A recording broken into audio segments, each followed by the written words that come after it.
and welcome to The Modern Lady, where you'll learn how to elevate your life with elegance. I'm Deborah. If you're new to my channel, please subscribe so that you can get an update when I've got a new video to share. If you're returning, welcome back. Thank you, ladies, so much for your continued love and support for my channel. I appreciate and adore you all.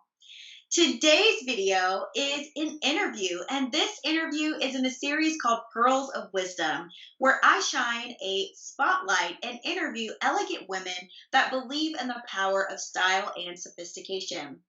Today's guest is Alena Kate Pettitt from the Darling Academy. She is an author and she's the founder of the Darling Academy, and I'm so excited to have her today. Alena, welcome to The Modern Lady. Hello, Deborah. Thank you so much for having me. It's a real honor to be here. Thank you so much for being here. We're delighted to have a chance to connect with you today. And ladies, I have known Alena for at least 3 or 4 years now. We've been following each other on Instagram for several years. Yeah. And this is actually the first time that we're able to connect over video. So this is very, very exciting. So, Alena, for those of us that are not familiar with the Darling Academy, can you share with us the story behind how the Darling Academy came to be what it is today? Yes, absolutely, of course. Um, so this all started many, many years ago. One of those stories where you go, "Whew," you realise just how long you've been working at something. I think when I was a very young teenager, about the age of about 12 or 13, I just picked up an interest in etiquette for some reason. Um, I explained in my first book, Ladies Like Us, it was very much in part because my mother remarried and our lifestyle changed because of that marriage. So I was thrown into situations where I wasn't particularly comfortable. So I was looking for prompts and cues about how to handle myself at, posh dinners and parties and things. And unfortunately, finishing schools, I didn't have the money at 13 to go to a Swiss finishing school, so I literally just devoured all of these books on etiquette. So it's been kind of almost a lifelong passion of mine because what I found it did for me is it really helped my self-esteem. So it was just the knowledge. I might not have used everything that these etiquette lessons taught me immediately, but I absorbed all of that information. So if I would find myself in uncomfortable situations, it's almost like I had a knowledge bank that I could refer to and think, oh, what would I do? What's good etiquette here? As I grew up, I had some experiences that weren't so pleasant, actually. I think many of us deal with that today. I was bullied during high school, and I found myself bullied again when I was a new mother. And it really, I had a real crisis of confidence at that point because I thought, you know what? I'm a nice person. I know I'm a nice person, and I try my best. And I thought, I wonder if I could create something like a finishing school, an online finishing school, or a book that's accessible to everybody, which not only teaches etiquette and good manners, but why we should use those etiquette and manners. Because for all those etiquette books I did devour, it was very black and white. There was no, it's like a parent telling you, do this because I said so, not do this because why. So I couldn't find that book. So I essentially decided to write it myself. So that's how the Darling Academy came about. I love that. And I think that the sense of self esteem, the sense of confidence is really why we pursue this lifestyle with etiquette because it changes how you feel. It really does. And the most important thing, it changes how you relate to other people. And I think that's the core message of etiquette. It's making other people feel comfortable in your presence. But the underlying factor of that is when you make other people feel comfortable in your presence, they're automatically, well, not automatically, not all the time, but mostly they're much kinder to you, and it elevates your lifestyle in even the smallest of ways, and then you realize life is much more pleasant when you're pleasant and people are pleasant to you in return. So, and confidence grows in that sense. So, Absolutely. I wholeheartedly agree. I think it's the idea of paying it forward in that cycle, being kind, being yeah, pleasant, and gracious. And when you do that, others will return it. yeah, And not necessarily doing it so you can get it in return, but that's just a part of who you are and how you carry yourself. So that's Yeah. well put. Absolutely. Definitely, and it's very hard for people to return negativity to you when you're being kind. And I mean, we use the old adage all the time, kill them with kindness, which can seem a little bit contrived, but actually, if you never lose a sense of self-control in any situation, then what's returned to you is either neutral or positive. Hardly ever are you going to have something returned to you that's negative. And if you do, because of your skill set of etiquette, you'll realize the greater importance of actually, I don't need to react this way. I have a choice. I can make a better choice. So that's why I love it so much. I love that. And that's something I remind women of all the time, that we always have that choice. Anytime we're in a situation, we have options available to choose from. Yes. And you don't have to feel like just because someone's being rude or bullying that you have to be that same way or deal with that. So there's always a choice in how you're going to act and interact with others. Yeah, and it's hard sometimes as well. That's the first thing that we must realize is that it doesn't come naturally. Our human nature sometimes really, I just think it's human nature. We're all flawed. We're all, um, we just want to react because that's our gut reaction. But actually, you do have that choice. And afterwards, when you reflect upon it, you will feel 100 times better when you've done the right thing than when you went with your gut reaction. Yes, yes. It's kind of moving and shifting that default from just reacting to being able to really think things through Yeah, and appropriately. So, absolutely. Alina, let's talk about your latest book, English Etiquette. What inspired you to write this book? Um, Mostly it was my readers actually, because I wrote Ladies Like Us, which kind of charts my personal journey. I like to call it, you always have your fall from grace, but I call it from my rise to grace because the way it made me, it just changed my life. I won't give too much away with regards to what happens in the book, but there are certain lessons I learned as I went along in life. Um, and I would find myself getting emails all the time. I think it's because I'm English. People have this kind of uh, sense that we're always polite and lovely, and I really wanted to look at that. We've got things like period dramas like Jane Austen and Downton Abbey, and everyone thinks that the English are so wonderfully polite, and largely we are, but I wanted to look at almost that little subgroup of people that really maintain those old fashioned values and old senses of etiquette, why they did it, the motivation behind the manners, and what choices they would make. So I analysed that typical English lady and English gentleman and kind of observed every area of their life, from what their home life might be like, how they deal with things socially, what they even wear, because that style obviously, comes into etiquette and elegance in a big way.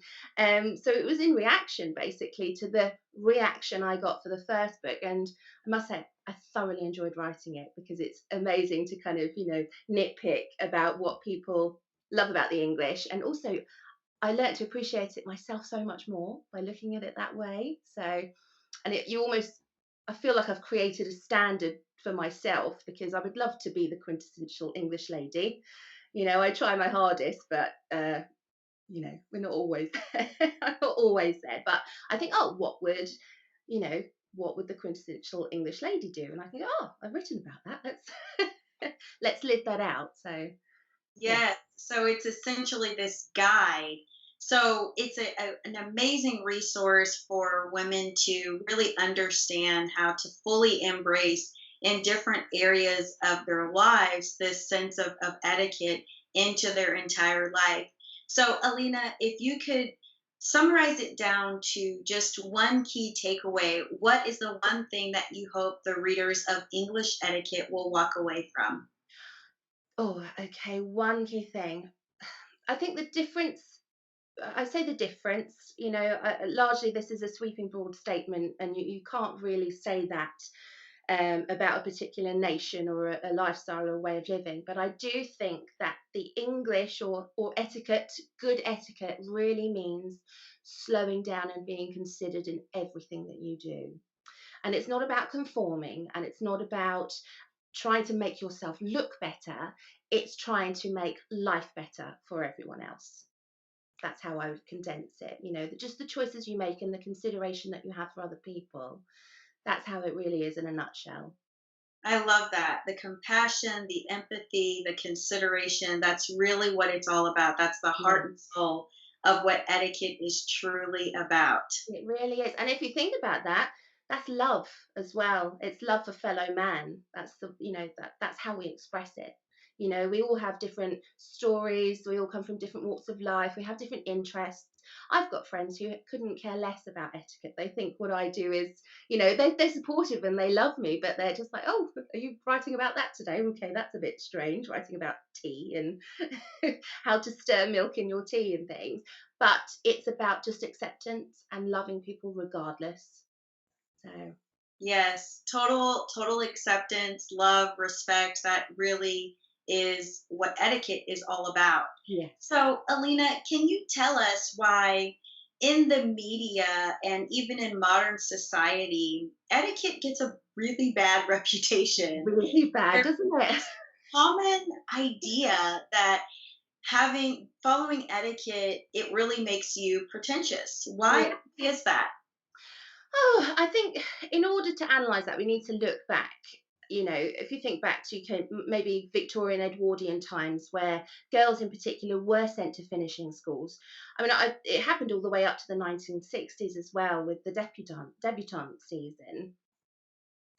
And there was a real sense of, I think, because people were trying so hard to fit into their social circles, they really were trying so hard. So it's almost as if, from an outside perspective, people that didn't have the opportunity to do things, they would observe people going through these finishing schools or taking these courses in protocol, and they would think they're just social climbing. It's to get ahead, it's to elevate themselves. Um, why should they have that and I don't?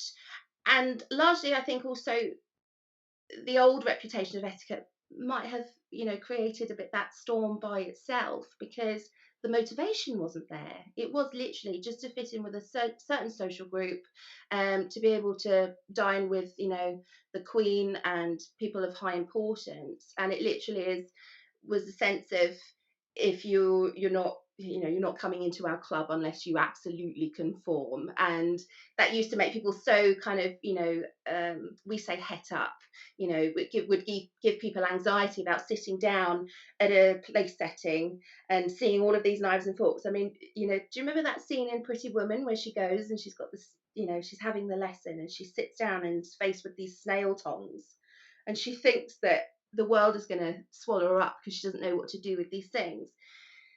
I think, to people that don't understand the true motivation behind etiquette, they think it is purely for social climbing and for marrying up, and perhaps putting themselves in social situations that means that they can get a leg on the ladder and go up and up and up. And I think also, if you think about the state of our media today, they don't report on positive things. They only report on the negative side of something for sensationalism. And I think that's why I think etiquette, unfortunately, is a victim of that. I mean, do you think the same thing? I have to agree. I absolutely have to agree, Alina, that in the news industry, the media industry, it's really about selling papers and Yeah. getting views. And so whatever is going to be the most shocking thing is what they will publish as the Yeah. headline. And so etiquette is absolutely a victim of that. I also think that our modern society is just not as acceptable and loving and respectful as it once was. And Well, so definitely not. now, because it's so casual, the idea is really very common to just anything goes. We'll just wear anything to work. We'll say the first thing that comes to mind. We'll just kind of do whatever we need to do. Yeah. And I really think that that shift has changed the modern perception of what etiquette is all about. Yeah, it really has. It really has. And, there are some blessings in the fact that we are a little bit more casual about things in terms of it opens up a narrative, say, the whole mental health movement and things. 20 years ago or 30 years ago, that would never have been spoken of. So I think our casualness and our more casual approach to people has its positive sides. But then I do think that that doesn't need to infiltrate everything. I still think we need to show respect in what we wear to certain establishments, the way that we relate to our boss and our co-workers, even our family. Like we can be too casual where we don't consider their feelings and we're not compassionate and we're being incredibly selfish even behind our own front doors. So yeah, that's just Yes, it's the way of the world, but I think you and I are trying to change it. yes, yes. It's noticing that shift and then doing what we can to bring things back to a much more respectable and civilized culture. Yeah. And not because, we're telling them to do so or saying because we're so stuffy. I've been called stuffy as well, which is hilarious. Because Oh, we're so stuffy and that's the way we think the world should be. It's the case of, I think that's why I made the strap line of English etiquette, the motivation behind the manners. It makes you feel so good. Like it's a positive shift, like a positive transformation that happens from the inside out. And I think etiquette can sometimes look on the outside. That's all people see when they think of etiquette. It's just, sitting straight and doing this and doing that, and that's wonderful. But when you do sit straight, I'm meeting the world head on. I'm confident. I've got my chin up, oh, I can see people. Oh, I feel good about myself.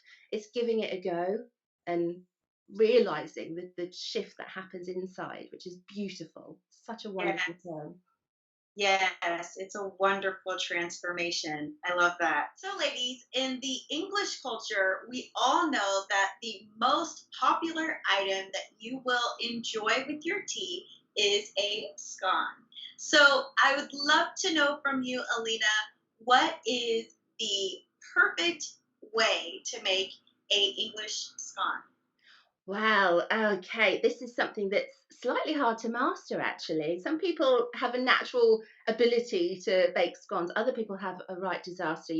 We've got a show. I don't know if you have it. It's called Great British Bake Off. I'm not sure if it's shown in America, but there are lots of people that go into this tent in the middle of the country and compete for making things, baking products like cakes and biscuits and things. And scones always trip people up.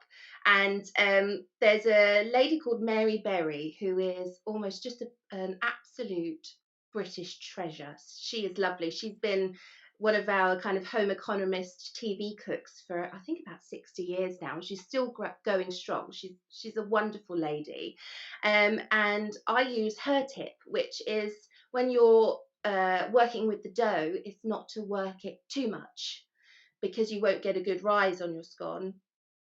And then also when you cut it, I'll show you, literally don't twist because that's going to create a twist in the dough, which means that it's going to rise and, you know, go up and go off all wonky and things like that. So yes, just straight down, try not to work with it too much and you should be fine. There's a recipe on my blog actually for scones, which never fails me. I decided to share it, and lots of people have tried them and they've said it's quite good. So, and of course, not my original recipe, it's just a Mary Berry one that I've adapted. And I think that's a wonderful thing is sharing successes in terms of what you bake or make or do and sharing it with the world. So I challenge your followers to go and try and bake scones. Yes, thank you for that secret to making the perfect scone because I did see the recipe on your blog and I wanted to know before I gave it a shot what some of the secrets would be to make sure that I'm going to be able to make the perfect scone. So Yeah, I would definitely try that out probably yeah. this weekend. Oh, fabulous! You'll have to show me. Just Yes, well, treat the dough as if it's very precious, and technically, it kind of is because you're going to get delicious scones out of it. So yes, yes. Well, I'm excited to get in the kitchen and try that out. So, while we're on the topic of English culture, this is something I have wanted to know for a long time. Alina, is it proper for us to call her the Duchess of Cambridge or Kate Middleton? Does it matter? Oh, well, if we're talking about propriety, then it's the Duchess of Cambridge because that's her official title. And I think if you were ever in her presence and called her Kate Middleton, I think everyone around you would probably squirm because it's just one of those things. When you meet a royal, you're actually prepped beforehand as to what to call. What to call them, how to address them, curtsy, bow. You never extend your hand; they extend their hand first in order to shake them. You address them as, if you're introducing them, it's Her Majesty or, Her Royal Highness the Duchess of Cambridge. But from thereafter, it's ma'am. And I don't know if you're familiar with that word because I think we might only, actually in the South, I think you We call, do use ma'am do, and don't sir you? quite a bit. Yeah, and you say ma'am, don't you? Because there's a lot of people in Britain who call the queen, they go ma'am, but it's not, it's ma'am. It like rhymes with ham, which is not the nicest of connotations for the queen, bless her. But yeah, I mean, in the press and articles and things, they don't always report correctly, so they're going to call her Kate Middleton. I still personally refer to her as Kate Middleton myself because I mean, I think we've been following each other perhaps for just as long, but before she married William, she was Kate Middleton, and it's almost like your old girlfriend, like oh my old friend Kate Middleton. But the proper way to address her is the Duchess of Cambridge, particularly in formal writing or even writing articles and things. It's definitely the Duchess of Cambridge. Perfect. Well, thank you for clearing up the mystery because I actually recently spoke with a friend and she was just referring to her as Kate, and so we didn't know whether it would be Yeah. Kate, Catherine, the Duchess of Cambridge. So that definitely it depends on where you are stating Yeah. her name in order to really determine the most appropriate term that you're using. Yeah, you need to measure the social situation and use the appropriate. But I mean, her name is Catherine. She is the Duchess of Cambridge. That is the proper way of addressing her, regardless. But like we all do, we tend to make things a bit more casual. I think if I was talking to my friends, even it's Kate Middleton because everybody knows of Kate Middleton. Sure, sure.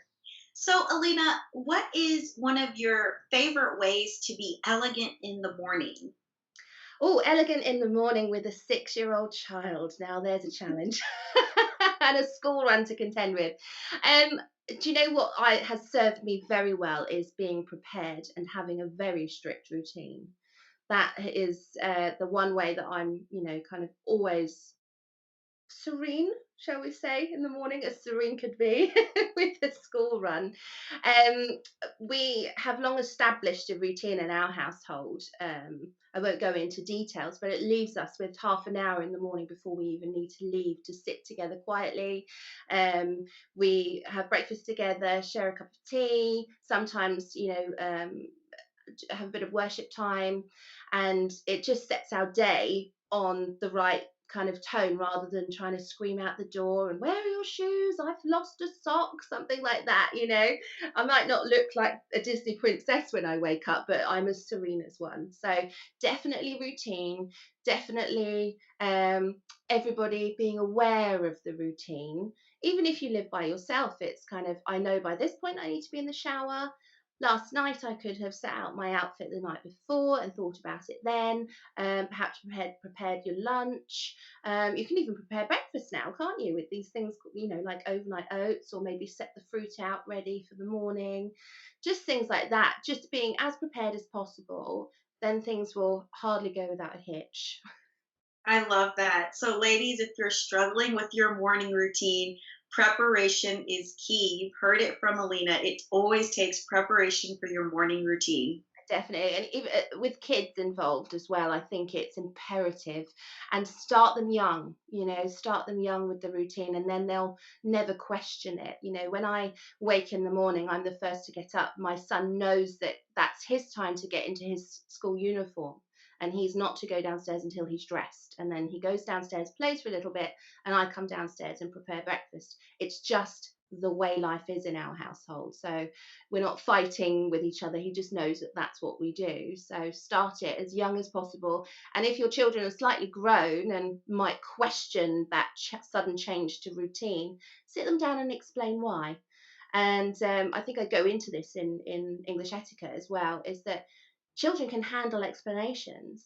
Quite often they've got so many questions. If you just say to them, because that's the way it is now, they're going to likely rebel. But if you sit down and you say, do you know what? In the mornings, we're going to do this now, and I've written out this timetable here. And if we do it, that means you're going to get half an hour of playtime, and mummy won't be shouting at you to get in the car or get your shoes or go and brush your teeth.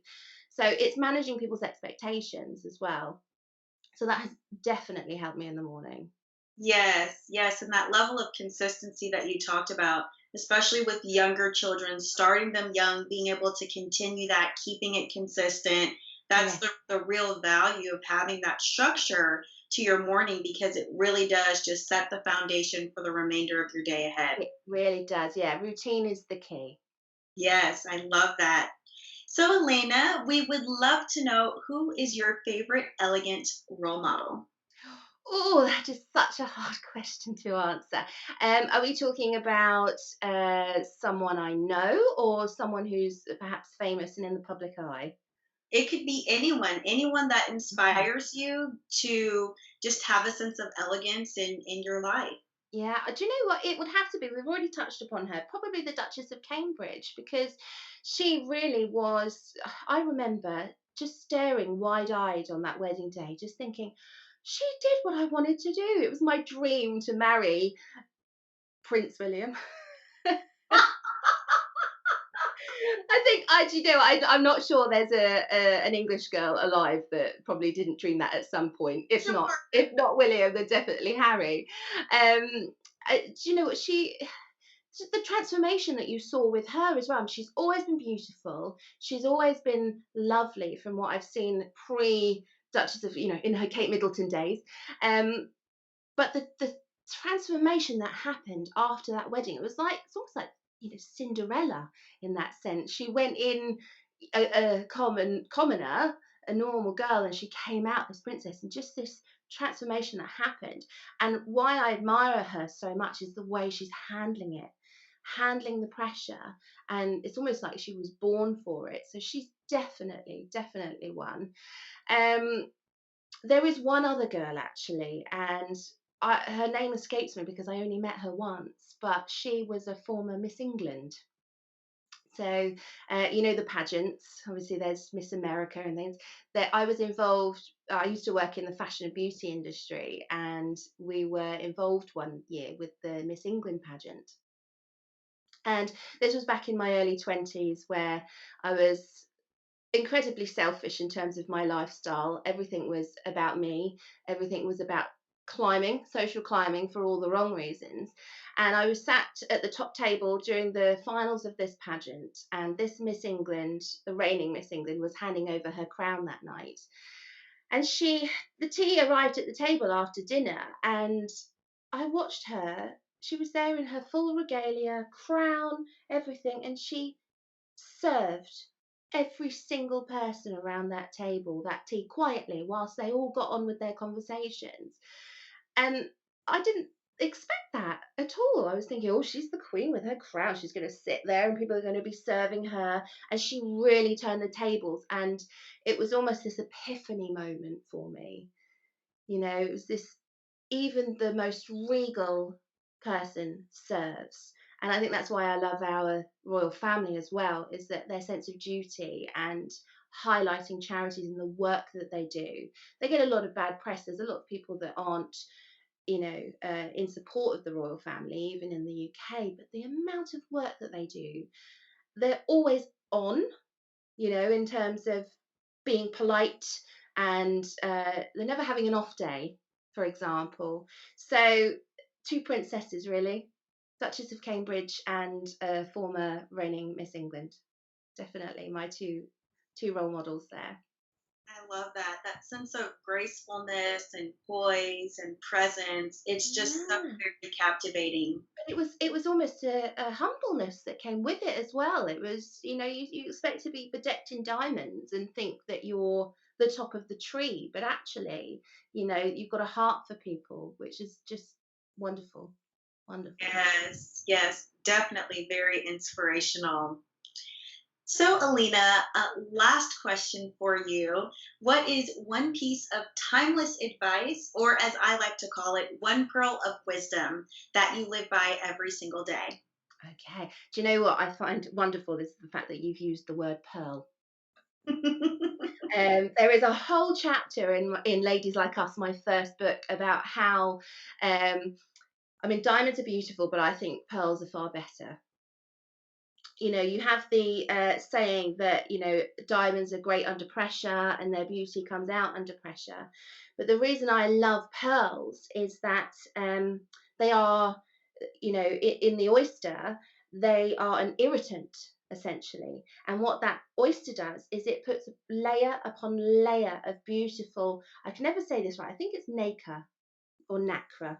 It's the material that pearls are made from. So it takes that irritant, and rather than, it's uncomfortable, but it covers it in layers of iridescent beauty, and it comes from within. It's a natural substance that comes from within. So whatever irritant is in your life, you have the power to dress that up in beauty. You don't have to wait for someone else to find the beauty within you and cut, out of the carbon, cut the diamond. It's not external, it's completely internal. The pearl is within you. I love that. I love that. And I think for a woman out there who is maybe struggling to find that sense of confidence to deal with a quirk that she Yeah, may have, she needed to hear that. So thank you, Alina. That's beautiful. you're welcome. Well, Alina, it has been a pleasure to have you on the channel. Can you share with us where can we find your latest book, English Etiquette? Well, English Etiquette is available on Amazon worldwide. And if you'd like to visit my blog, it's thedarlingacademy.com. I'm also on Instagram as The Darling Academy. That's where I spend most of my time because I love seeing other people's lives. I'm a bit nosy in that sense. But yes, definitely look it up on Amazon if you're interested. Wonderful. So, ladies, please do check out English Etiquette. Make sure you follow the Darling Academy, her blog, her website, and of course, her Instagram. And she will definitely give you some elegant inspiration to elevate your life as well. Ladies, I'd love to know from you in a comment who is your favorite royal leading lady. Share with us in a comment below, and we will keep the conversation going. Alina, it's been a pleasure to interview you today. Thank you so much for being on The Modern Lady. Thank you for having me so much. Thank you. And ladies, I look forward to seeing you in another video. If you enjoyed this interview, please give it a thumbs up to share some YouTube love, and we will see you soon. Bye for now.